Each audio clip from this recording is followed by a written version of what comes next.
ఇప్పుడిప్పుడే ఓట్ల లెక్కింపు ప్రారంభమైంది. బ్యాలెట్ ఓట్ల లెక్కింపు జరుగుతుంది. పోస్టల్ ఓట్ల లెక్కింపు జరుగుతుంది. 101 పోస్టల్ బ్యాలెట్ ఓట్లు ఉన్నాయి. వాటిని లెక్కించిన తర్వాత ఈవీఎంల లెక్కింపు ప్రారంభమవుతుంది. ముందుగా షేక్పేట, తర్వాత ఎర్రగడ్డ, రెండో రౌండ్లో ఎర్రగడ్డ ఓట్ల లెక్కింపు జరుగుతుంది. పోలింగ్ బూత్ల ఓట్ల లెక్కింపు మొత్తం 10 రౌండ్లలో ఈ కౌంటింగ్ పూర్తి కాబోతుంది. 42 టేబుల్స్ని ఏర్పాటు చేశారు. ప్రతి టేబుల్ దగ్గర కూడా కౌంటింగ్ సిబ్బంది, మైక్రో అబ్జర్వర్లు ఉన్నారు. అలాగే సీసీ కెమెరాలు ఏర్పాటు చేశారు. క్రాస్ చెక్ చేసుకోవడానికి ఎలాంటి అనుమానాలకు తావు లేకుండా పూర్తి స్థాయి కట్టుదిట్టమైనటువంటి ఏర్పాట్లు చేసింది ఎన్నికల సంఘం.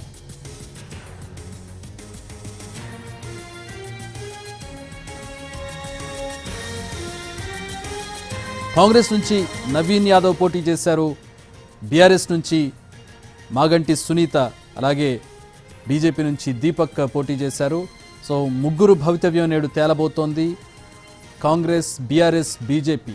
ప్రధానంగా కాంగ్రెస్ బీఆర్ఎస్ మధ్యలో పోటీ నెలకొని ఉంది. బీజేపీ కూడా గట్టి పోటీనిచ్చిందని చెప్తున్నారు. గట్టిగా ప్రచారం కూడా నిర్వహించింది బీజేపీ. మరి ఏది విజయాన్ని తీసుకురాబోతుందనేది కూడా వేచి చూడాల్సినటువంటి పరిస్థితి. కాంగ్రెస్ ఇందాక నవీన్ యాదవ్ మాట్లాడుతూ, కాంగ్రెస్ అభ్యర్థి నవీన్ యాదవ్ మాట్లాడుతూ గెలుస్తామని కాకుండా భారీ మెజారిటీతో గెలవబోతున్నామని చెప్తున్నారు. ఎంత మెజారిటీతో గెలుస్తున్నాం అనేదే తమ ప్రధానమైనటువంటి ఎక్స్పెక్టేషన్గా వారు చూస్తూ ఉన్నారు. ఇక సునీత న్యాయం గెలుస్తుంది అని చెప్పి ఆవిడ తన అభిప్రాయాన్ని వ్యక్తం చేశారు.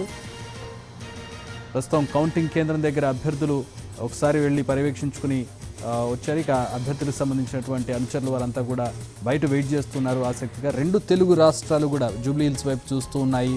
ప్రధానంగా తెలంగాణలో కాంగ్రెస్ ప్రభుత్వం ఏర్పడిన తర్వాత, కాంగ్రెస్ పార్టీ ప్రభుత్వాన్ని ఏర్పాటు చేసిన తర్వాత ఈ ఎలక్షన్ అనేది చాలా కీలకంగా మారింది.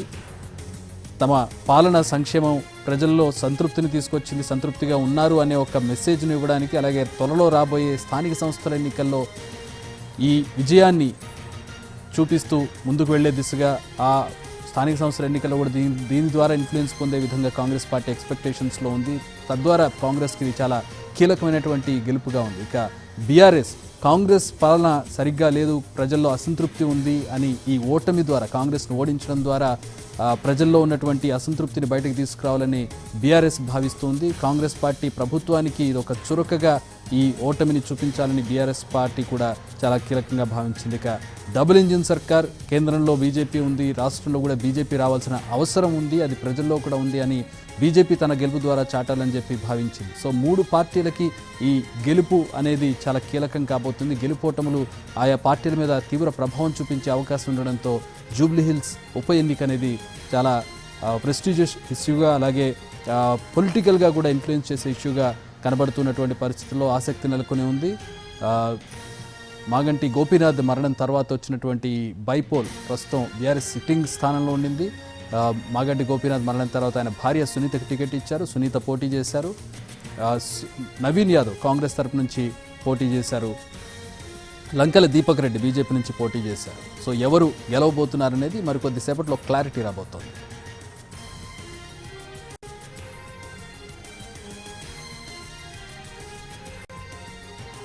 జూబ్లీ హిల్స్ కౌంటింగ్కు సంబంధించి ఎప్పటికప్పుడు అప్డేట్స్ అందించేందుకు, త్వరితగతిన మీకు రిజల్ట్స్కి సంబంధించిన అప్డేట్స్ ఇచ్చేందుకు మా ప్రతినిధులు గ్రౌండ్ నుంచి అందుబాటులో ఉన్నారు. కోట్ల విజయభాస్కర్ రెడ్డి స్టేడియం నుంచి మా ప్రతినిధి ప్రేమ్ జాయిన్ అవుతున్నారు. ప్రేమ్, మీ దగ్గర ఉన్న అప్డేట్స్ ఏంటి? Thank you. కొద్దిసేపటి క్రితమే ఒక కౌంటింగ్ ప్రక్రియ ప్రారంభమైంది చక్రి. ఈ రోజు అంటే ఎంతో మంది ఉత్కంఠగా ఎదురు చూస్తున్నటువంటి ఒక జూబ్లీహిల్స్ బైపోల్ సంబంధించినటువంటి ఫలితాలు కూడా మరికొద్దిసేపట్లో కూడా పూర్తి స్థాయిలో బయటకు వచ్చేటువంటి అవకాశం కూడా కనిపిస్తుంది. ప్రస్తుతం 8 గంటలు అంటే కేవలం 15 నిమిషాల క్రితమే ఈ యొక్క కౌంటింగ్ ప్రక్రియ కూడా ప్రారంభమైంది. ఇందులో భాగంగా మొదటగా ఈ యొక్క పోస్టల్ బ్యాలెట్ కి సంబంధించినటువంటి ఓట్ల లెక్కింపు ప్రక్రియ కూడా కొనసాగుతుంది. అటు ముఖ్యంగా ప్రధాన పార్టీలకు సంబంధించినటువంటి అభ్యర్థులు, అలాగే వారి ఏజెంట్లు కూడా పూర్తిగా స్టేడియంకి చేరుకున్నారు. వారి సమక్షంలోనే ఒక ఓట్ల లెక్కింపు కార్యక్రమం కూడా ప్రారంభమవుతుంది.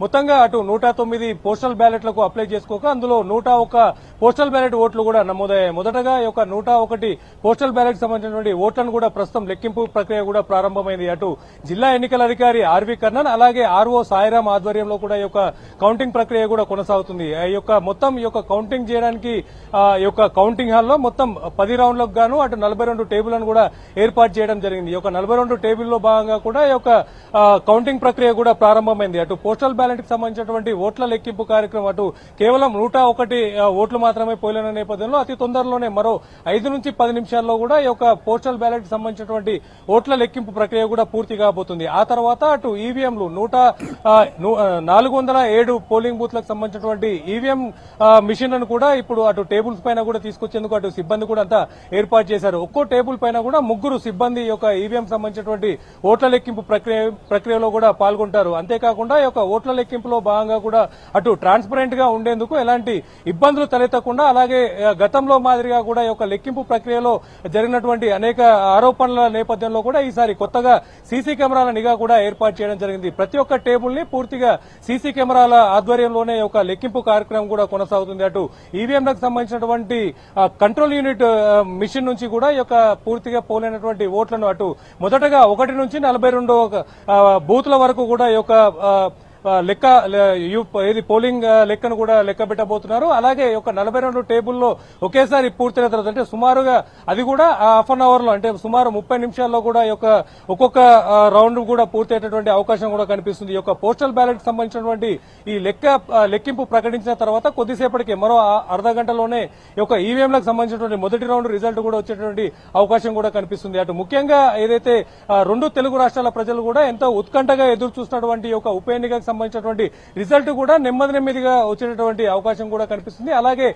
ముఖ్యంగా చెప్పాలంటే అటు పూర్తిగా జరిగినటువంటి ఒక ఎన్నికల్లో భాగంగా కూడా కేవలం 48.49% మాత్రమే పోలైన నేపథ్యంలో కూడా అటు ఉత్కంఠ కూడా నెలకొన్నటువంటి పరిస్థితి కనిపిస్తుంది. అంటే ఎవరికైనా కూడా అటు ప్రధాన ప్రతిపక్ష పార్టీలో ఉన్నటువంటి అటు బీజేపీ బీఆర్ఎస్ కావచ్చు అలాగే ప్రస్తుతం అధికారంలో ఉన్నటువంటి అటు కాంగ్రెస్ పార్టీకి సంబంధించిన అభ్యర్థి కావచ్చు వీరందరి మధ్య పోటాపోటీగా ఉండబోతున్నటువంటి పరిస్థితి కూడా నెలకొన్నది. అటు ఎవరికి వారు కూడా విజయం మాదే అని చెప్పేసి ధీమాను కూడా వ్యక్తం చేస్తున్నారు. ఈ నేపథ్యంలోనే అటు పోలింగ్ పర్సంటేజ్ కూడా తక్కువైన నేపథ్యంలో కూడా ప్రతి చివరి ఓటు వరకు లెక్కిస్తే గానీ యొక్క గెలుపోవడం డిసైడ్ చేసేటువంటి అవకాశం కూడా ఉండబోతుంది. ఈ నేపథ్యంలోనే అటు ప్రేక్షకులు కావచ్చు అలాగే ఈ యొక్క కౌంటింగ్ హాల్ పరిసర ప్రాంతాలు అంటే కోట్ల విజయభాస్కర్ రెడ్డి స్టేడియం చుట్టుపక్కల కూడా అటు ఇరు పార్టీలకు సంబంధించినటువంటి కార్యకర్తలు అభ్యర్థులు ఇతర ఏజెంట్లు కూడా పూర్తిగా ఈ యొక్క రిజల్ట్ కోసం కూడా భారీగా ఎదురు చూస్తున్నటువంటి పరిస్థితి కూడా కనిపిస్తుంది. ఏదేమైనప్పటికీ కూడా ఈ రోజు 2 తెలుగు రాష్ట్రాలకు సంబంధించినటువంటి ఈ యొక్క ఉత్కంఠ కూడా ఈ రోజు వీడబోతుందని కూడా చెప్పుకోవచ్చు. ఈ నేపథ్యంలోనే మరికొద్ది సేపట్లో కూడా మొదటి